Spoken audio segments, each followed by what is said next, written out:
Bom, gente, boa noite a todos. Maneira online, presencial, né? Estamos começando mais um novo momento, né? Então, é lógico que eu vou ficar alternando um pouco os olhares, né? E aí a gente já passou desse momento de avaliação. Eu acredito que todos vocês tiveram resultados bem positivos, né? E a gente vai dar a continuidade agora a aquele processo de vigilância sanitária ainda, tá bom? Eu vou só espelhar aqui, só um minuto.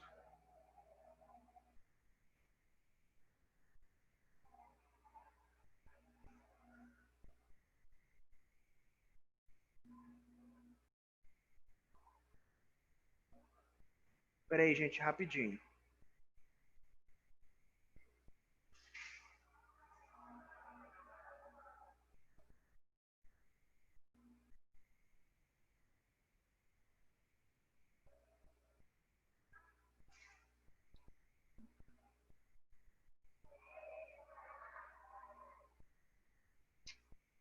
Não tô conseguindo.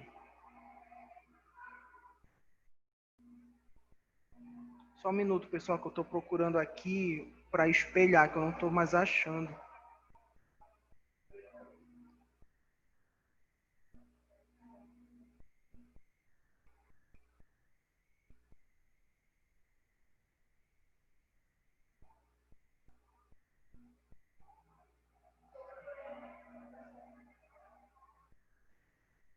Pessoal, me dê só um minuto aqui que eu vou chamar o suporte, tá? Que paralisou aqui, eu não sei o que é que tá acontecendo.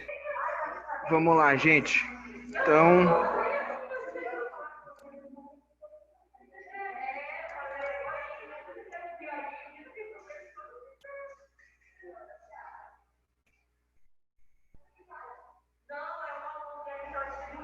pessoal, vamos fazer silêncio para a gente começar, por favor. Então, olhem só, da última vez a gente parou, só fazer um teste aqui. Vocês estão me ouvindo, gente, aí pelo Zoom? Sim, Sim, tá. Então, o que foi que sim. aconteceu? Da última vez a gente falou um pouco sobre a questão da vigilância sanitária. E o que é que acontece? Quando a gente começou a falar de vigilância sanitária, a gente falou que a vigilância sanitária, ela também é um órgão fiscalizador, né?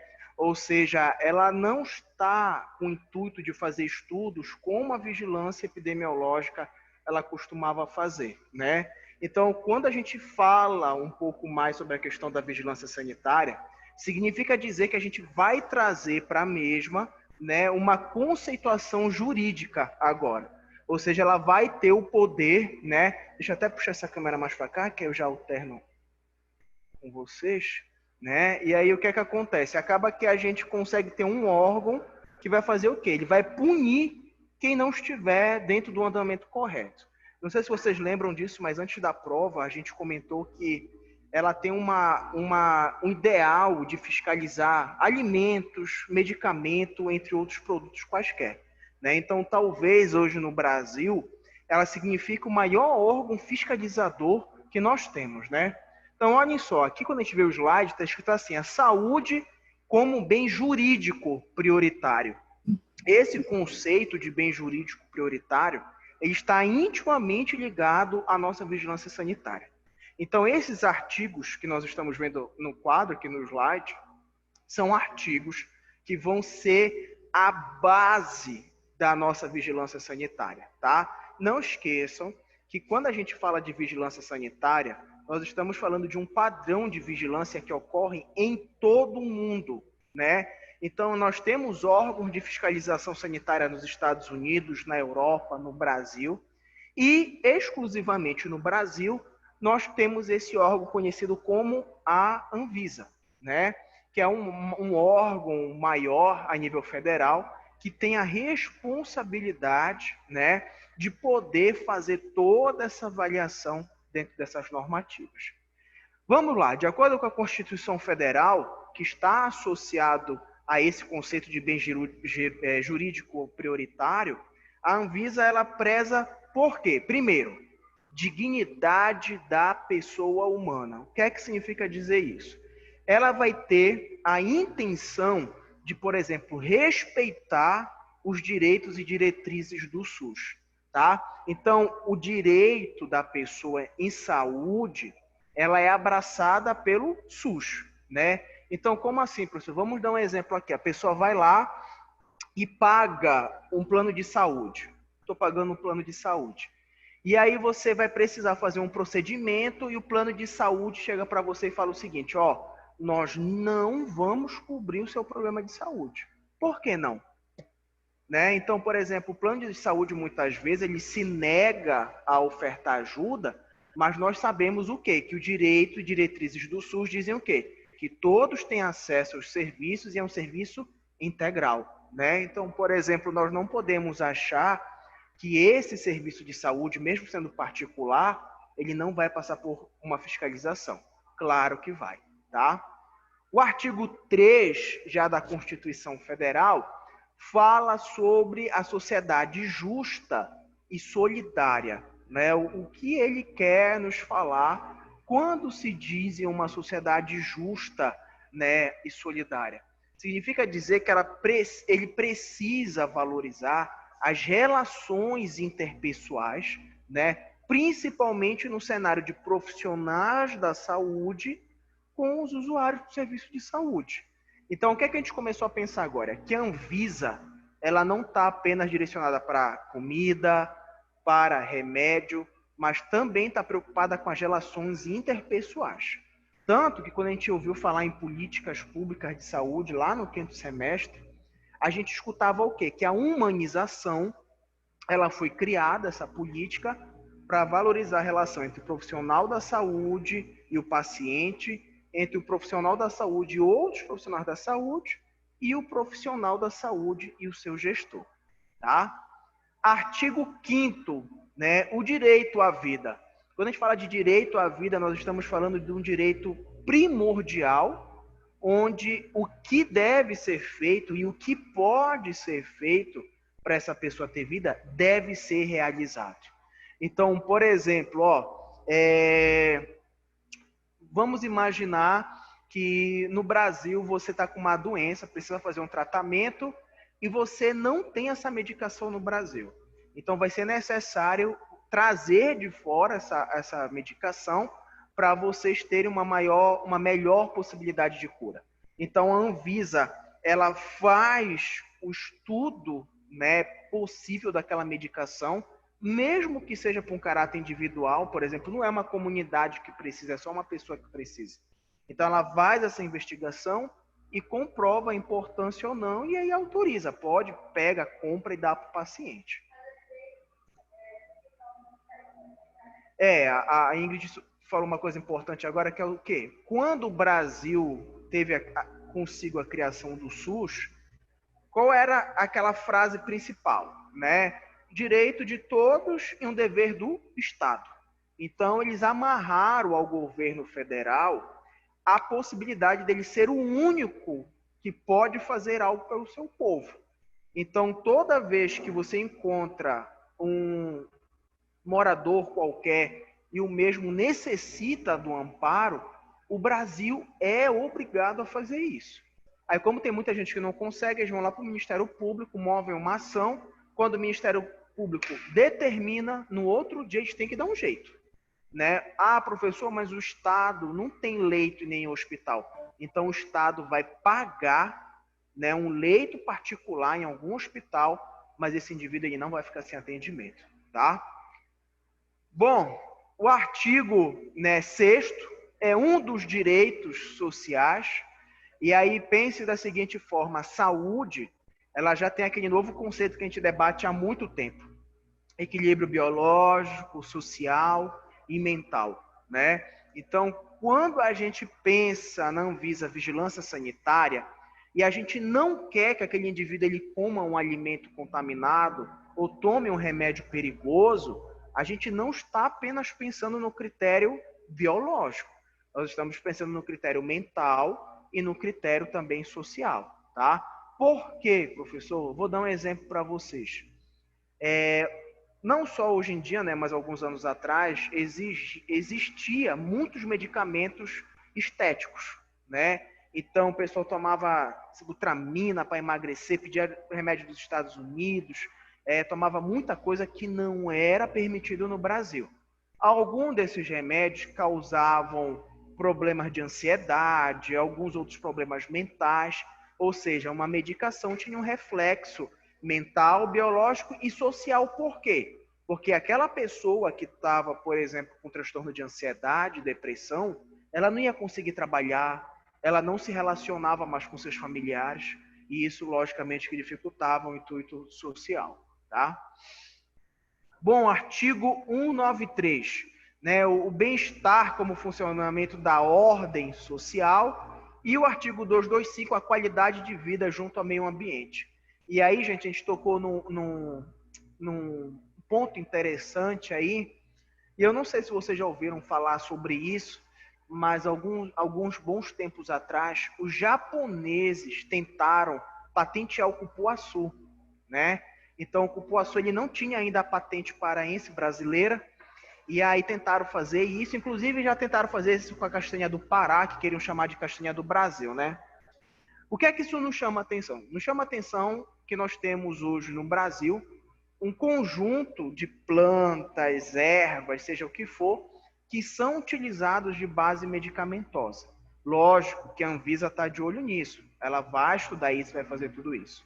Porém, a Anvisa ela não está preocupada apenas em estudar o fármaco presente, mas ela está preocupada também em caracterizar a relação do ser humano com a natureza. Diga. É. Sim.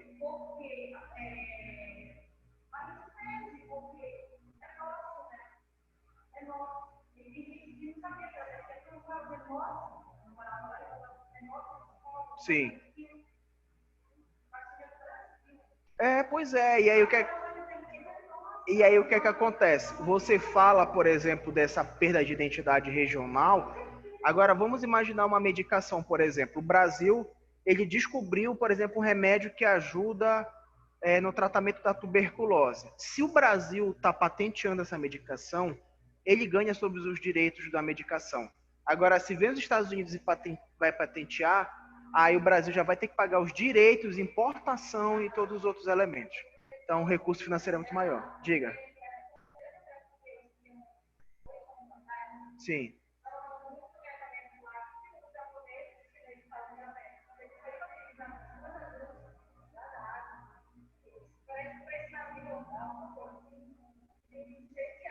sim.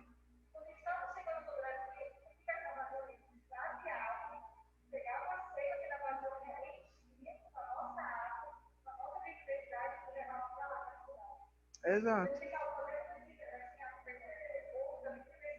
Pois é, e a verdade é que, por exemplo, a gente comentou aqui, eu não sei se vocês escutaram aí de casa direito, sobre essa característica de outros países de levarem um pouco do que é nosso e tentarem criar e patentear lá fora, né? E quando a gente fala de qualidade de vida no meio ambiente, que é uma coisa que a Anvisa tem batido nesses últimos anos, é a relação nossa própria com a natureza. Por exemplo, o que é que a gente percebeu nesses últimos períodos? A floresta está pegando fogo no Brasil todinho aí. É espécie de animal morrendo, é planta sendo queimada, ou seja, cada vez mais a gente tem perdido a fonte de pesquisa e ciência no Brasil. E o que é que acontece? Se o Brasil inteiro pegar fogo, a gente vai ter que ir para fora capturar. E lá fora é muito mais difícil de conseguir do que as pessoas no Brasil. Porque aqui no Brasil o país chega, olha, me dá, tá, toma. Lá ninguém dá nada. A gente vai ter que comprar e investir um grande dinheiro nisso, tá? Vamos passar aqui os slides. Se alguém tiver alguma pergunta, gente, é só falar, tá? Então, olhem só, a Anvisa continua tendo também, né, uma caracterização, né, o que a gente chama de premissa. E o que é a premissa, né? A premissa nada mais é do que esse objetivo central, né? O conceito maior dentro dele. Primeiro, é a prática, tem até uma pergunta, né? É a prática de defesa da saúde coletiva? Se a gente for ver o conceito de saúde coletiva, né, ou saúde pública, ela está relacionada ao bem-estar dos grupos sociais. Então, quando você cria uma lei onde você proíbe a venda de drogas ilícitas, que tem muita gente que no Brasil quer, não, vamos liberar maconha, bora liberar outras drogas. Então você está tentando fazer o quê? Você está tentando poupar o reflexo daquele uso. Oi, alguém quer falar alguma coisa? Não, né? E aí o que é que acontece? Porque a gente cai sobre aquele mesmo pensamento. Ah, professor, então por que não libera tal droga? Porque é uma responsabilidade de quem assume para si. Porque, gente, aquele indivíduo que ele usa a droga, ele tem uma mãe, ele tem um filho, e aí quando ele morre, ele deixa de ser assistenciado, a mãe desenvolve um transtorno mental. Ou seja, a gente tem um efeito em cascata. Não é só liberar a droga e se dane quem quiser usar. Nós temos vários reflexos disso. Então, sim, a vigilância sanitária, ela é uma prática de defesa da saúde coletiva, tá? Não esqueçam disso. É o exercício do poder público em prol à cidadania a se garantir o consumo de produtos e serviços de qualidade. Então, olha o que é que essa pergunta quis nos indagar. Vocês acham que é responsabilidade do poder público fiscalizar esses serviços e produtos de qualidade? Vocês acham que a Anvisa, vamos pensar na Anvisa e pensar o seguinte, a gente já sabe que ela é importante, mas vocês acham que ela é a única que pode fazer isso ou vocês acham que podem existir outras instâncias que podem fazer isso? Né? Então, ó, isso daí é curioso, chama a nossa atenção, porque assim, gente, a Anvisa é grande, mas ela não é Deus para estar em todo lugar, né? Então, o que é que acontece? A Anvisa sozinha, ela não consegue dar conta de tudo. Então, a Anvisa, ela é o nível federal de fiscalização, é o polo maior. Depois a gente tem os órgãos estaduais, né? A gente tem uma Secretaria de Fazenda aqui no estado, outros órgãos que são subordinados à Anvisa, que fazem isso, como o município também tem. Ou seja, a gente vai ter uma hierarquia nos pontos de avaliação. Tá bom? Alguma pergunta até aí? Não? Pessoal de casa também não? Perfeito. Então, vamos continuar aqui, tá? Bom, vamos ver um pouco desse conceito mais amplo que envolve também esse nosso mecanismo, né, de valorização da saúde, ligado também à prática da vigilância sanitária, tá? Olhem só, conceito amplo, um conjunto de ações capaz de eliminar, diminuir ou prevenir riscos à saúde e de intervir nos problemas sanitários decorrentes no meio ambiente, da produção e circulação de bens e prestação de serviços de interesse da saúde. Tá bom, gente, e aí olha só, vamos citar um exemplo bem famoso que a gente está vivendo agora, aconteceu ontem, eu acho, né?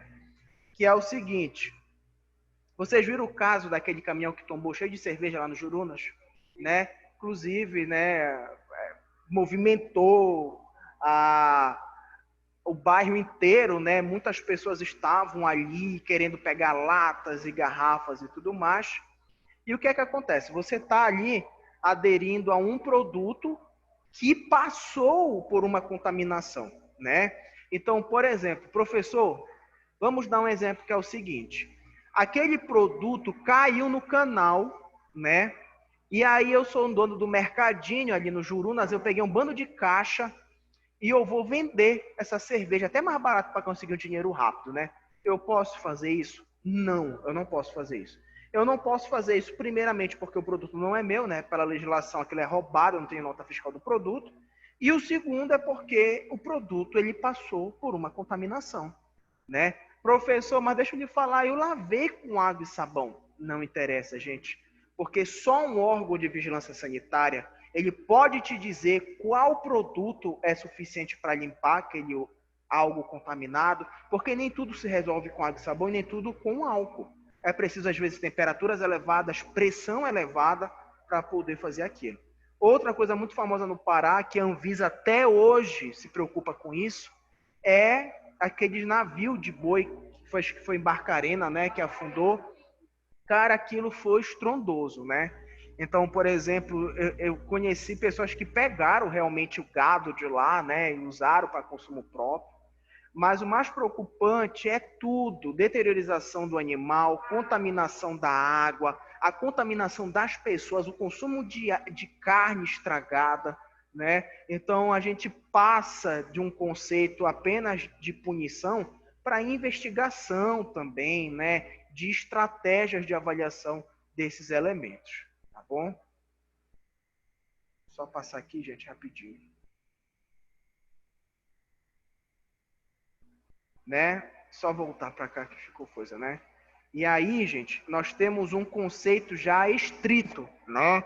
Um conceito um pouco mais específico dessa vigilância sanitária, que é o seguinte, olhem só. A vigilância sanitária, ela é uma organização e, neste sentido, faz parte do SUS, ou seja, né, ela está relacionada diretamente ao Sistema Único de Saúde. Uma rede de pessoas, equipamentos, recursos com autoridade legal para intervir sobre ambientes e sobre o setor produtivo.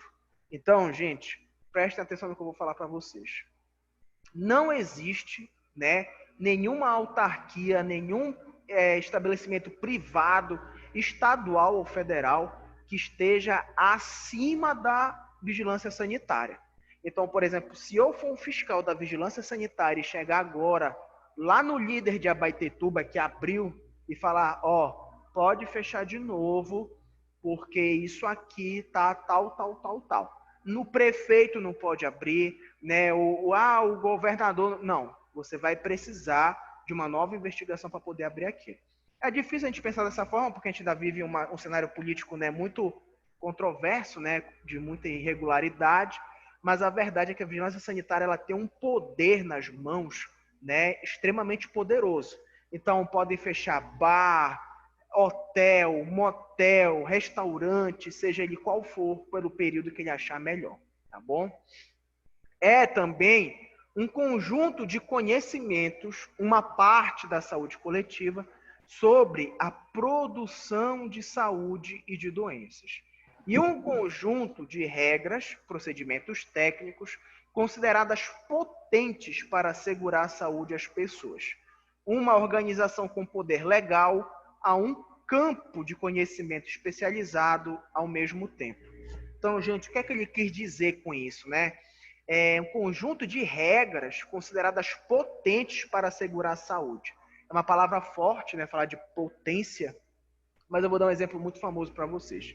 Hoje em dia, as mulheres, principalmente, né, existem homens que fazem uso também, costumam utilizar a famosa toxina botulínica, né, que é o Botox, para esticar um pouco os tecidos, né, as pessoas usam e tudo mais.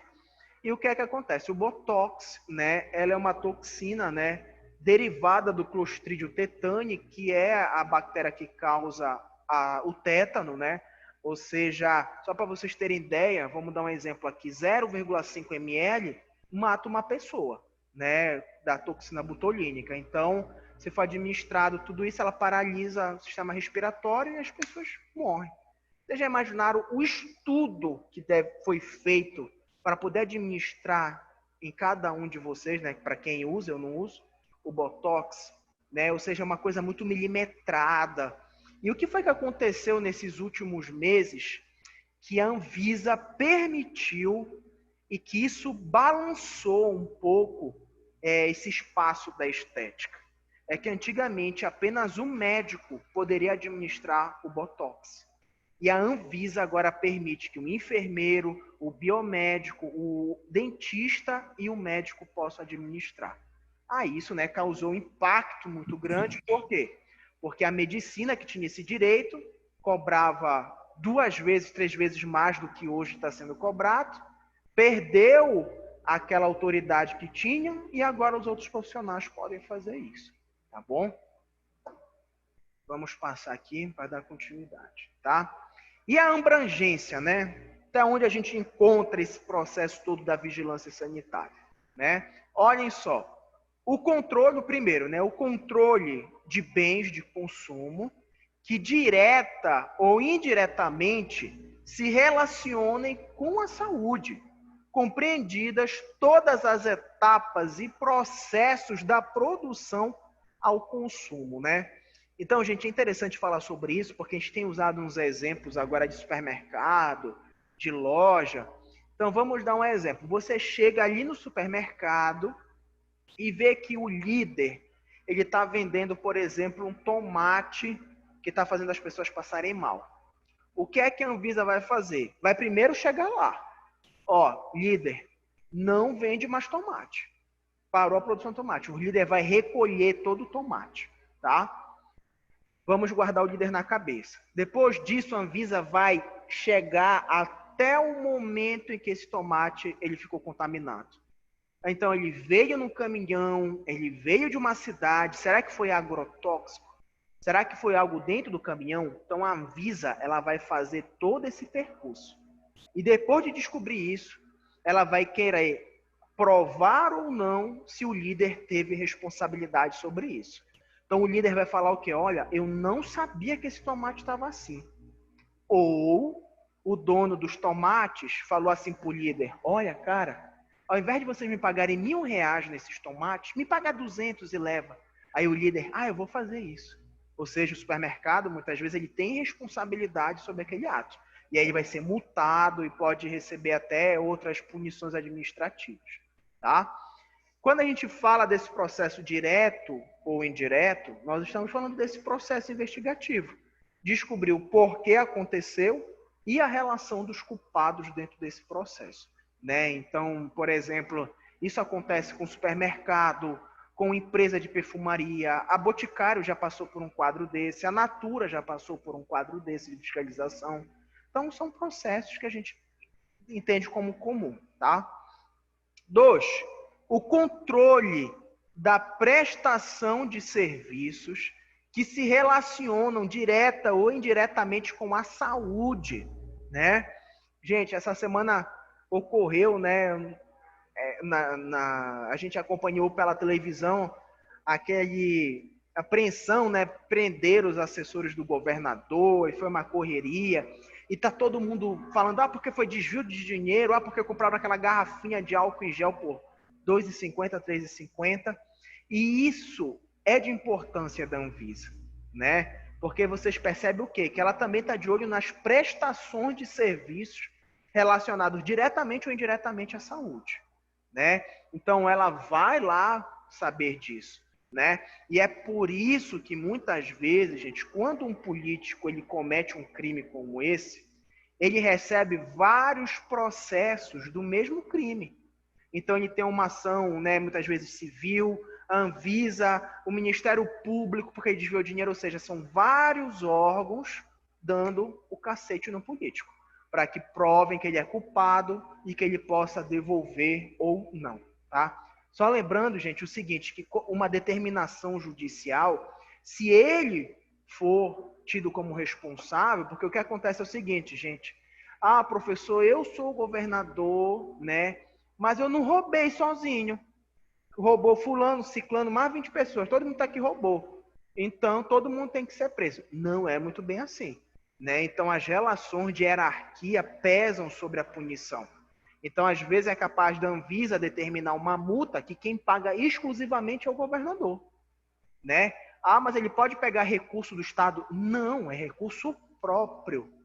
Quando a gente vê na televisão questão política no Rio de Janeiro, em Belém, que nem aquelas histórias de greve de ônibus que decidem que o ato é ilegítimo, o que eles falam? Que a partir de amanhã, se continuar, vai ter que pagar uma multa diária de tantos mil.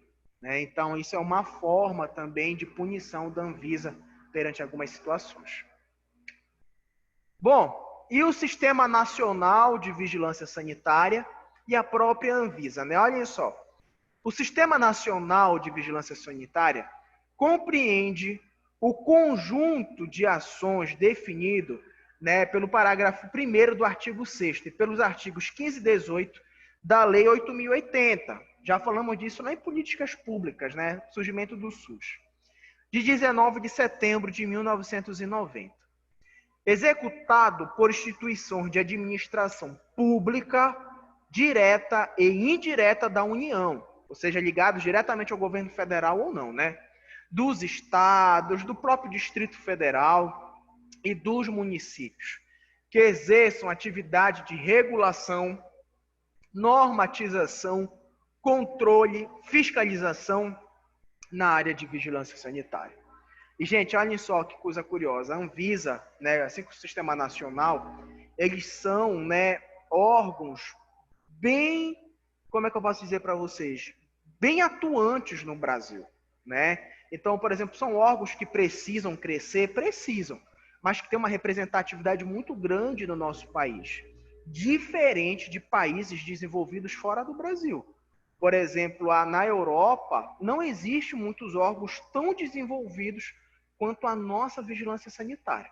Vou dar um exemplo para vocês. Quando um produto sai do Brasil e vai para o exterior, um medicamento, uma carne, sai do Pará, seja de onde for, a Anvisa fiscaliza o próprio produto brasileiro antes de ir fora do Brasil. Lá fora, não. Lá fora, a China quer mandar carne de não sei o que, manda. Aí quando chega aqui, o Brasil tem que ficar vendo tudo para ver se não está contaminado. Lá fora, não. A Anvisa manda documentação, fiscalização. Ou seja, é um exemplo, né, de órgão através do respeito ao produto. De acordo com a Lei 9.782, de 26 de janeiro de 1999, que define o Sistema Nacional de Vigilância Sanitária, compete à Agência Nacional de Vigilância Sanitária do Ministério da Saúde o papel de coordenar com o objetivo de regulamentar e executar as ações com abrangência nacional, né? Então, olhem assim, olhem, por exemplo, a gente sabe que pode existir um órgão estadual de fiscalização, a gente sabe que pode ter um órgão municipal de fiscalização, mas a Anvisa sempre vai ser a maior autarquia, tá? Então, ela determina e coordena as ações, muitas vezes, estaduais e municipais. Esses órgãos podem ter autonomia? Podem, mas a Anvisa, de maneira geral, ela vai determinar esses potenciais de ação, tá bom? Bom, gente, olhem só, todos esses elementos que estão presentes aqui na tela, eles fazem parte do Sistema Nacional de Vigilância Sanitária. Sistema Nacional significa todos os elementos, né, presentes que atuam na vigilância sanitária, tá? Sendo a Anvisa o principal órgão, né? Então, dentro do Sistema Nacional, a gente tem a Anvisa, o CONAS, que é o Conselho Nacional de Secretários Estaduais de Saúde, o CONASCENS, VISAS, os LACENS, que são os laboratórios centrais. Então, todos esses, eles agem dentro do processo de vigilância sanitária, tá bom? Não esqueçam disso. E as responsabilidades... Diga. Quer que volte? Só um minuto, pessoal. Pode passar? Então, olhem só, gente. Uma coisa bem direta, né, agora, são as responsabilidades da Anvisa, ou seja, a gente está falando do órgão nível federal, do estado e do município, né? Então, vamos caracterizar cada um desses três, né? Vamos olhar para a Anvisa como o órgão maior, né, nível federal. Olhem só, participar na formulação e na implementação das políticas de ação e vigilância sanitária. O que é que significa dizer? Ele vai nada mais, nada menos do que assegurar a criação, né, e o respeito às leis que envolvem os sistemas de vigilância, né? Então, por exemplo, o que é que precisa ser mudado hoje em dia? Por exemplo, Belém do Pará, gente, teve que criar uma legislação própria de vigilância sanitária por causa do açaí, né? Se não existisse nada sobre isso, o pessoal ia até batendo açaí com papel higiênico, com corante, né, com não sei o que para engrossar. E aí a fiscalização determinou a legislação e a partir daí não se pode fazer isso, tá? Outro da Anvisa, participar da definição de normas e mecanismos de controle, né? Ele quer dizer da definição de normas e medidas de controle. Então, por exemplo, o que é que a gente precisa entender? Por que será que quando a gente chega no supermercado e a gente vai lá na parte de carne, está escrito assim: Data, por exemplo, de embalagem. Aí tá assim hoje, né? 1º de outubro. Data de validade 3 de outubro. É o supermercado que cria isso da cabeça deles? É o gerente, é o etiquetador? Não. Nós temos uma normativa que dá, por exemplo, que quem cria é a Anvisa, que dá validade para o produto enlatado, que dá validade para a carne, que dá validade para os produtos de verdura, legumes, ou seja, todas essas normativas é a Anvisa que determina. E como ela é o órgão federal, município e estado devem cumprir. Então, por exemplo, quando a gente viaja para uma cidade no interior qualquer, ainda é muito comum a gente encontrar aqueles açougues, né, de porta, que o pessoal usa aqueles anzós e prende a carne lá, nem refrigerado tá, né? Aí tem umas moscas lá. Gente, aquilo já não pode funcionar de nenhum jeito, né? Então, por exemplo, se a fiscalização bater lá, eles já estão errados só pelo fato de existir, né? Porque a carne, ela não pode ser condicionada na temperatura ambiente, né? Variação de temperatura ajuda a proliferação bacteriana. Então, se vocês têm alguém que trabalha dessa forma ou vocês têm algum açougue que funciona dessa forma, cuidado, né? Porque além de multarem vocês, eles podem associar o CPF de vocês com um crime. Ou seja, vocês nunca mais vão poder abrir um estabelecimento como esse, tá bom? Você ficou preocupada, querida? Você tem açougue? Não? Tá bom. Vamos agora falar sobre as fiscalizações e atuação do Estado, tá? Cada Estado brasileiro. Primeiro, promover a descentralização para os municípios. O que é que significa dizer isso? O Brasil, né, o Estado do Pará, vamos imaginar o Estado do Pará, ele tem a responsabilidade de receber do governo federal as suas normativas. Então, por exemplo, se agora o governo federal determina que o uso de Novalgina faz mal para crianças e adultos e só está recomendado para idosos de 70 a 71 anos, olhem só que absurdo, um ano, né?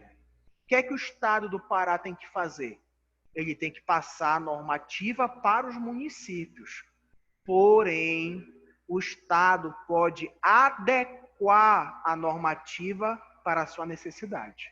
Então, se o Estado do Pará quiser determinar que está proibida a venda de Novalgina no governo do Estado, ele pode.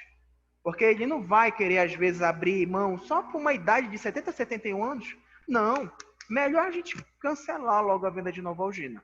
Ou seja, o Estado pega a legislação nacional e pode fazer as suas, não digo as modificações, mas ele pode acrescentar ainda mais aquela normativa. Então, por exemplo, o estabelecimento que for pego vendendo produto fora da validade vai receber uma multa de R$ 5.000 por unidade do produto. Pô, altíssima. Em compensação, o Estado do Pará pode botar multa de R$ 5.000 e determinar o fechamento de 15 dias do estabelecimento. Ou seja, ele pega e adapta aquilo que ele teve, tá?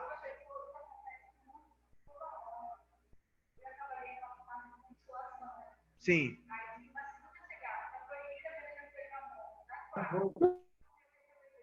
Pois é. Exato. E olha, o teu caso, porque, olha, a Ingrid citou o exemplo agora de farmácia de manipulação, onde chega muita portaria, é que quando o governo determina, os laboratórios vão contra. Eles entram com ação de volta, né, para garantir a venda do produto. Aí fica, às vezes, nesse vai e volta, até que um se cansa, né, e aí fica como estava. Outro no estado ainda, né? Coordenar em caráter complementar ou suplementar a execução de ações de vigilância sanitária. Professor, como assim, né? Coordenar, complementar ou suplementar? O que é que acontece? Por exemplo, vamos imaginar, vocês lembram que no slide passado a gente falou sobre o LACEN, Laboratório Central, que também é um órgão relacionado ao Sistema Nacional de Vigilância Sanitária. E aí você está lá em um interior qualquer, né? Vamos imaginar uma cidade bem precária de serviço da saúde, e você não tem laboratórios para poder diagnosticar a Covid-19. O município não tem.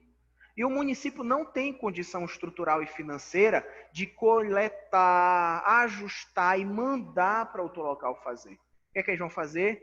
Ó, governador, pô, aqui é o prefeito tal, eu preciso da ajuda para poder fazer isso, eu não tenho recurso para isso. Perfeito. Município, o estado pega uma equipe da CESPA e manda para lá. Vão pegar exame, vão trazer para o LACEN, e aí você tem aí um caráter complementar ou suplementar na execução das ações de vigilância, né? Então, por exemplo, época de praia, vou dar um exemplo para vocês. A gente vivencia isso em julho. Salinas, pessoal, funciona praticamente em julho e final do ano, né? Vocês viram, eu acho, a porrada que teve agora com esse negócio do Covid, que fecharam a estrada, era todo mundo querendo voltar. E aí eu pergunto para vocês, sinceramente, vocês acham que nessa época da Covid, o prefeito, ele queria voltar ao turismo ou ele não queria voltar ao turismo em Salinas? E por que ele queria? Movimento economia, os empresários também falam, prefeito, obrigado, né? Toma aí um pacote de máscara para você, né? E aí, o que é que acontece? O Estado sabe disso. Então, o Estado não vai botar na mão do secretário lá de saúde, de Salinas, a responsabilidade de fazer isso. Então, o Estado, de maneira às vezes auspiciosa, liga lá para a prefeitura e fala, olha, como julho é uma grande demanda, nós vamos mandar alguns trabalhadores para ajudar. Aí sim você tem um funcionário neutro na situação. Porque senão tudo acontece em Salinas. Vende de tudo, o cara tá fritando coxinha lá no óleo de passar no corpo, lá na praia, né? E vocês estão comendo. E aí, se não há fiscalização, olha aí, gente passando mal, morrendo e cacete a quatro. O Estado também tem a característica de normatizar e capacitar os indivíduos a nível municipal, né? Então, por exemplo, isso acontece muito, gente. O Estado, eu já participei disso, na época que eu era diretor de epidemiologia em Marituba, a CESPA, muitas vezes, ou o próprio órgão de vigilância, eles fazem, por exemplo, um curso. Por exemplo, curso de prevenção de doenças de vínculo hídrico. E eles mandam para os municípios os convites. Por exemplo, olha, Abaetetuba, você pode mandar 5 funcionários para fazer o curso. Marituba, 5 pessoas. Ananindeua, 5 pessoas. E aí, quando a gente vai para o curso, está cheio de representantes do Estado, de vários municípios. Né? Não tem como chamar todo mundo, mas eles fazem muito bem aqui no estado do Pará, essa parte de normatização e capacitação, tá bom? Vamos agora falar sobre o município, tá? Se alguém tiver alguma pergunta, é só fazer, tá? Cabe ao município planejar, organizar, controlar e avaliar as suas ações, né? E quando a gente fala desse processo de fiscalização do município, o que é que a gente precisa entender muitas vezes, né? Vocês já viram aquela imagem, isso acontece muito da guarda, não é guarda municipal, esqueci o nome, que eles vão quebrando isopor na Praça da República, eu esqueci o nome. Isso. E aí o que é que acontece? Os caras vão pegando tudo. Tá vendendo salada de fruta, pega. Bebida, água de coco, todo mundo é uma correria na praça. Por quê? Porque o município tem essa função. A fiscalização mais singular de todas. Que é aquela fiscalização pessoa a pessoa. Então vai lá na rua experimentar fazer isso, né? Por exemplo, eu não posso hoje chegar lá na Praça da República, domingo, e falar assim, ó, eu vou abrir uma barraca, vou montar uma barraca aqui, e eu não vou vender, eu vou dar comida para quem quiser. Não posso fazer isso. Eu não posso fazer isso. Entendeu? E, infelizmente, é por causa da Anvisa que hoje a gente perde toneladas de alimentos nos supermercados. Porque eu acho que vocês devem se perguntar o seguinte, professor, por que o líder de noite não vai lá, chama esses moradores de rua e dá um salgado, a pizza? Por Porque eu já vi jogarem no lixo, né, pratos inteiros de salgado, porque a Anvisa não permite. Porque existe a possibilidade de uma contaminação direta e aquela pessoa, se contaminasse, né, ela pode entrar com uma ação contra o supermercado.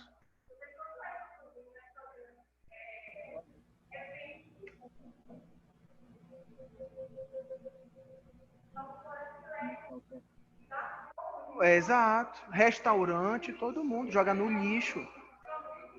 Mas, professor, isso depende muito, porque perto da minha casa, sempre, Peraí, rapidinho, quer dizer, eu já vi Sim, aqueles carros que fazem os transportes trazendo Sim. pacotes e pacotes de pão, daqueles pão fatiados. Sim. Aí, quando chega perto que tem uma localidade lá que eles são bem pobres, aí eles distribuem.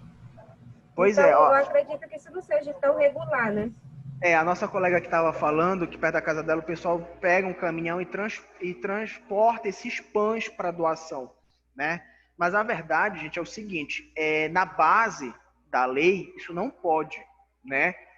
Por exemplo, uma coisa é eu, por exemplo, estar em casa, né, produzir aquele pão e vou dar para aqui para um familiar, alguma coisa do tipo. Agora, fazer esse dimensionamento maior. Olha, eu tenho uma panificadora, todo dia o que sobra eu dou para alguém.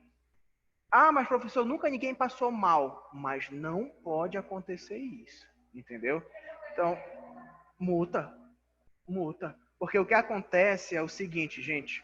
Eu vou dar um exemplo para vocês. Às vezes, o morador pega o alimento, eu sei que é contraditório, né? Mas ele pega o alimento e leva lá para onde ele dorme. Ele não vai consumir hoje. Às vezes ele vai consumir amanhã.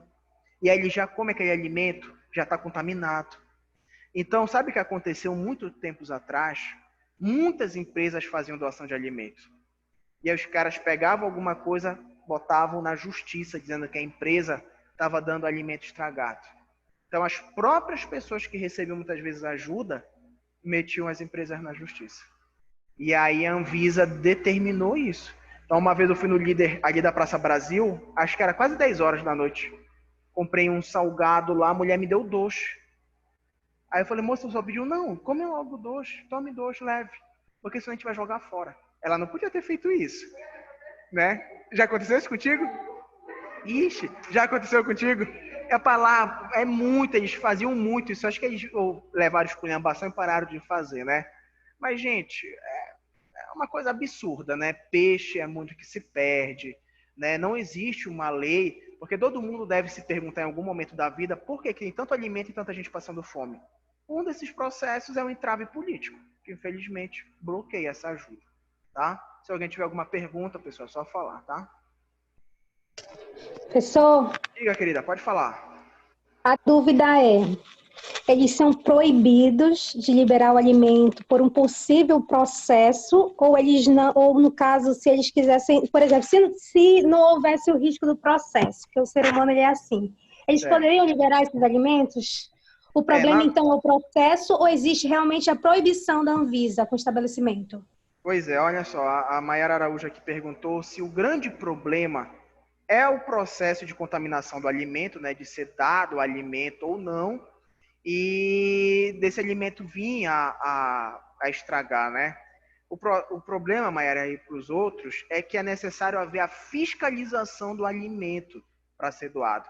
Porque, olha, eu vou te dar um exemplo. Você tem um alimento agora, que está aqui na prateleira, tá? A validade dele é dia 2 de outubro, é amanhã. Entre aspas, eu posso comer isso hoje, né? Tá bom. E aí eu falo, bicho, eu não vou comer isso, eu vou dar. Aí bate alguém lá, toma, leva esse alimento, né? E aí o cara não comeu amanhã, mas comeu sábado. E aí o que é que acontece? Você foi culpado disso ou não? Você é culpado porque deu um alimento que estava prestes a vencer para uma pessoa, sem ter certeza de que ele iria consumir aquilo ou não? Então, é essa discussão toda que envolve, entendeu? Não é só a fiscalização e tudo mais. Eu sei que parece ser bem claro, não, eu dei hoje, era ele ter comer hoje, mas não é assim, né? Na legislação... Não vai existir provas, né? Quem me garante? Pois é.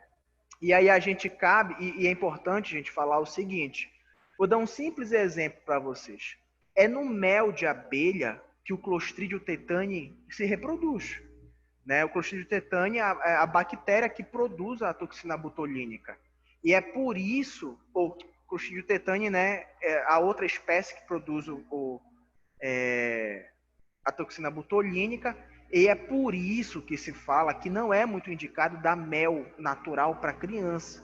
O certo é ele passar por um processo de filtragem para eliminar impurezas. Então, assim como um mel, às vezes mal acondicionado ou maltratado, pode gerar uma toxina botulínica e matar 10 pessoas, 100 pessoas em 1 minuto, existem outros alimentos que, devido à fermentação e outros elementos presentes, podem matar pessoas em 24 horas. Aí tu imagina, às vezes, um morador de rua, vou te dar um exemplo, tu dá uma pizza para ele. Aí ele vai lá e se reúne com 3, 4, 5 amigos e vão comer aquela pizza. Corre o risco de, infelizmente, todos serem contaminados e morrer. Professor, o senhor está falando de alimentos perecíveis. E aqueles outros produtos que não são perecíveis, mas que têm a validade, o que se é feito com eles? Tá, a nossa colega aqui falou sobre os alimentos perecíveis em geral, né? E os outros alimentos, né? Essa é uma pergunta interessante, porque, gente, se a gente for ver, doação de alimento sempre é de alimento não perecível, né? Então, o que é que acontece? O que é preciso ter cuidado com o alimento não perecível? É justamente a validade geral, né? Então, por exemplo, no final do ano, a gente vê muito supermercado montando cesta básica que a gente compra para dar para as pessoas, e tem muito estabelecimento que dá o alimento. Mas a gente só pode fazer essa doação simplesmente por causa dessa palavra, que ele é um alimento não perecível. Ou seja, ele não tem facilidade para estragar. Tu pega um saco de feijão, tu põe ali no sol, tu põe para ali, o saco pega a chuva, o alimento muitas vezes está bom, diferente de um pão, entre outros. Tá? Então, o alimento perecível tem uma organização de distribuição bem diferente, tá bom?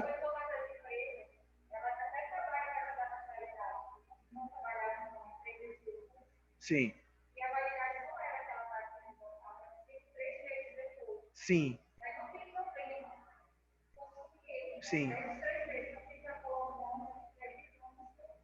Pois é, olha, a nossa colega aqui, a Ingrid, falou sobre a respeito desses prazos de validade, né?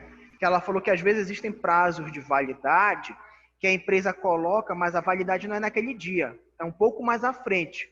Coloca aquela data que é para logo o indivíduo eliminar qualquer risco de consumo, né? Agora, gente, isso tem muito a ver também com a conservação do alimento. Porque, olha, eu vou dar um exemplo para vocês.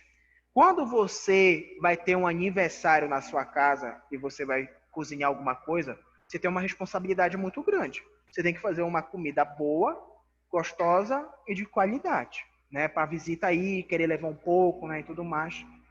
Agora eu pergunto para vocês, quantas vezes a gente não chega no supermercado, no mercado, a gente toca aquela polpa de fruta, tá tudo descongelado, parece um sacolé, né?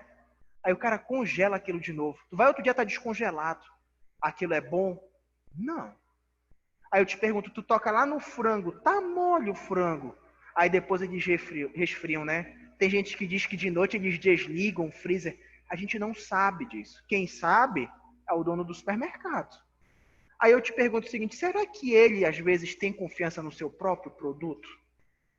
Será que às vezes ele já não quer participar desse produto com outras pessoas porque ele tem medo um pouco da qualidade? Porque ele sabe que o indivíduo que vai lá e compra esse produto, em média, ele vai consumir em 48 horas. O cara que leva para a rua, às vezes, ele vai guardar um pouco mais. Mesmo dentro do prazo de validade, aquele produto ele já pode estar contaminado. Tá? Isso é fato, gente. A gente chega no supermercado, às vezes, compra aquelas verduras dentro de um pacote, tem larva dentro. Tem um negócio igual uma teia de aranha, infelizmente. Tá? Não, escorpião, eu nunca vi escorpião. Isso aí é mentira, gente. Quem fala que tem escorpião é mentira, isso aí. Na alface? Ó, a nossa amiga Ingrid falou que foi comer uma salada, tinha um escorpião dentro da alface. Meu Deus do céu, acontece tudo com a Ingrid. O pessoal tá falando que acontece tudo com a Ingrid. Professor, diga, querida. aquele charque embalado, né? Ele vem com certo produto para ser conservado. Aí eu Certo. presenciei essa semana fazer supermercado que passou da validade, para não perder o charque, eles retiraram esse líquido e colocaram para venda. Isso já Entendi. passando da validade. Aí, nesse Tá. caso, como a gente poderia denunciar? Ó, a nossa amiga aqui contou um exemplo que ela foi ao supermercado e encontrou aqueles charques embalados e ela pegou um produto que estava fora da validade, tá? Gente, eu vou ser bem sincero com vocês, né? É ser bem crítico em relação a isso. Eu, na minha concepção, o supermercado deixa alimento com validade dentro do estoque porque quer. Porque quando o alimento chega no supermercado, ele tem um controle da validade no computador. Quando está chegando, o computador avisa, eles colocam, fazem promoção, colocam para frente. Então, para mim, já é sacanagem do supermercado quando a gente encontra produto fora da validade. O que é que isso significa? Se você é um cidadão que só quer ajudar, você chama alguém e fala, olha, o produto aqui passou da validade, né? E tudo mais. Em compensação, olha só o que é que acontece. Você chegou, viu o produto e vai denunciar. Olha, tal lugar está vendendo o produto fora da validade, né? Qual é o risco que se corre? Se a empresa cometer um pequeno erro, provavelmente antes da fiscalização chegar lá, que a fiscalização vai daqui a 2, 3, uma semana, ninguém sabe, eles já até tiraram aquele produto. Se eles fazem aquilo propositalmente, a fiscalização vai pegar. Então, você pode ligar para a Vigilância em Saúde do seu município, né? Ou para a Secretaria de Saúde, que no nosso caso é a SESPA ou a SESMA, e falar que quer fazer uma denúncia. E aí eles vão pegar tudo, a caracterização e tudo mais.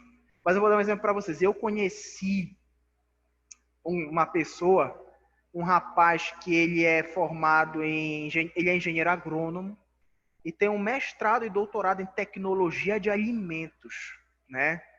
E ele já fez consultorias para a Anvisa, ele é professor da UFPA.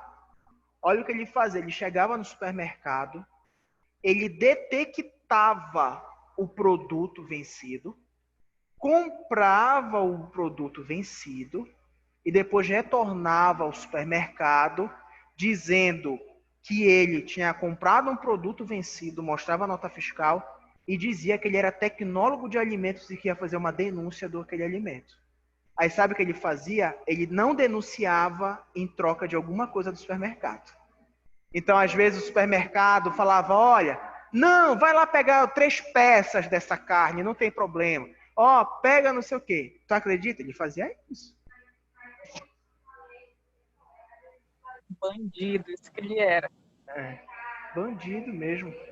O problema não é nem tu denunciar, professor. Mesmo tu chegar com o dono do supermercado... Peraí, que tem muita gente falando comigo. Peraí. Pode falar, querida, pode falar. Peraí, primeiro na plataforma. Podem falar. Fale, querida. Pode falar, querida, que você estava falando. Assim, não é denunciar. Eu estou dizendo assim, mesmo que a gente fale, tá vendo que o produto está vencido. A pessoa que está ali vendendo, ele sabe que está errado. Mas assim mesmo ele põe. Eu percebi, mas outro não percebeu, porque eles fizeram rápido, colocaram logo a sacola no lixo. Você está entendendo? Aí se a gente for falar com o dono, aí vai complicar ainda mais. Ainda vão dizer que é mentira nossa. Pois é. Até e sabe provar que é real ou não, não existe. E o problema disso tudo é quando a gente ainda trabalha com a má fé, né? Porque tem dono de supermercado que a validade é tal, mas esse é corajoso. E ele põe a validade, tipo, lá para frente. Então ele tá brincando mesmo, porque quem passa mal, por exemplo, você hoje está na sua casa e você tem uma dor de barriga. Sinceramente, o que você se preocupa é de se tratar. Tu não vai, se tu comer uma coxinha lá no Ver o Peso, amanhã tu não vai voltar no Ver o Peso, lá com o cara, denunciar a coxinha. Não, tu teve a dor de barriga e fica por isso mesmo. Então, às vezes, falta muito mais a participação, né, do próprio indivíduo dentro desse processo, tá? Vamos ouvir agora aqui a Maurian. É Maurian? Diga, qual é a lei?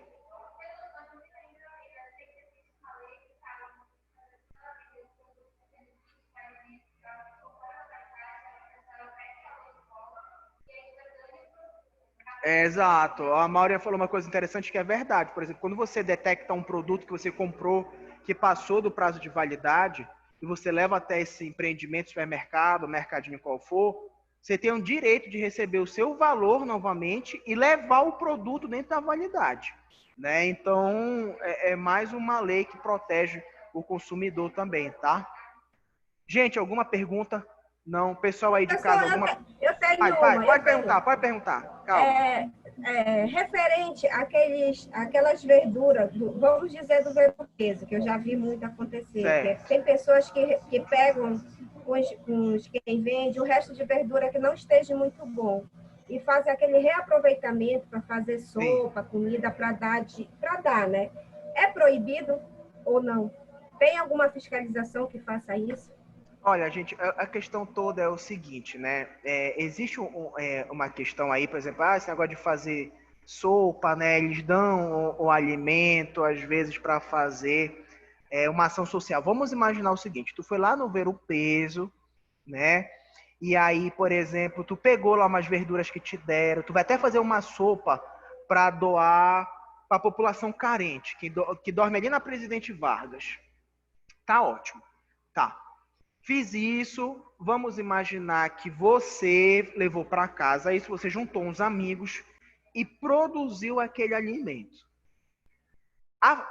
Da base da legislação, você só pode dar aquele alimento se a pessoa que produziu, ela for manipuladora de alimentos, isso é um curso próprio que é preciso fazer na CESPA, né?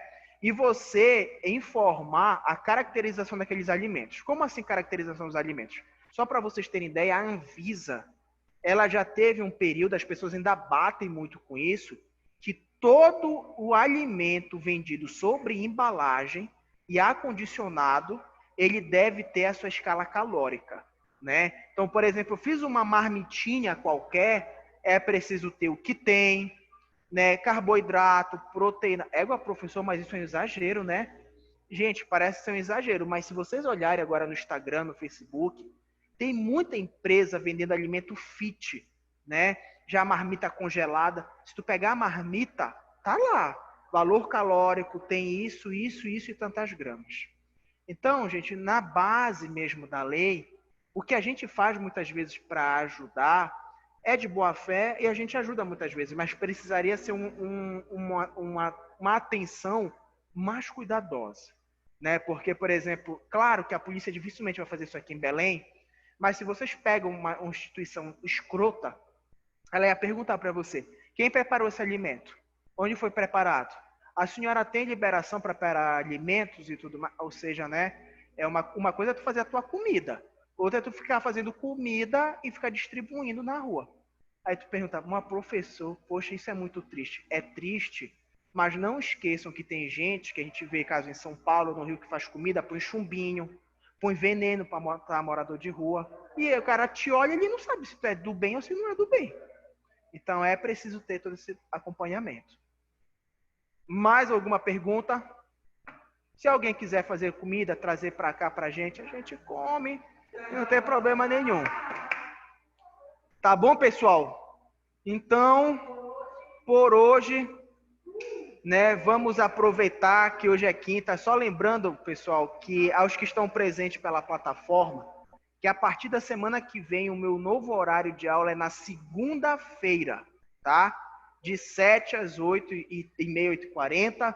Na quinta-feira, a professora Elisângela e na sexta-feira, a professora Paula, com os 4 horários, tá? Então, acabou a folga de vocês dia de sexta-feira. Professor, tá quente aí, tá? O senhor tá suando, eu tô vendo muito aqui. Quente, a gente tá numa sauna aqui. Eu vou mostrar aqui a foto do pessoal para vocês. Tem gente aqui que até abriu a camisa para pegar a moça ali atrás. Mas, olha, o que é que eu quero dizer para vocês? Como hoje, né, a gente já está tendo aula, né, a professora Elisângela não tá.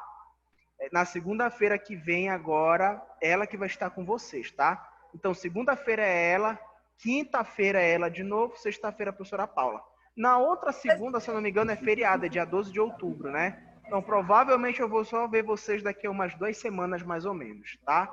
Então, peraí, gente. A frequência pela plataforma deixa eu continua só a mesma? mostrar aqui vocês pro pessoal, ó. Olha, galera! galera. Tô mandando um beijo para você. Beijo. Tá, outro. Gente, quem tiver pela plataforma, vai validando pela plataforma, tá? O pessoal que está presencial, eu vou tirar essa dúvida agora com a professora Elisângela, como vai funcionar. Tá bom? Então, gente, Ok, pessoal, obrigada. Fiquem com Deus e até a próxima, tá bom? Beijo. Boa noite.